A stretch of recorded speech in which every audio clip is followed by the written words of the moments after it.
sou Serjão Berranteiro, mais conhecido como Matador de Onça, né? É a verdade, não minto. E com fé no Pai Eterno, sempre aqui estou, vou estar. Tô aí firme, para o meu berrante tocar. Mata onça mesmo? Mata, aqui tem coragem.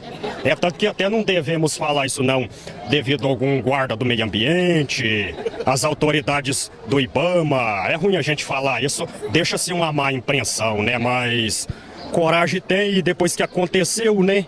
Quantas onças você já matou?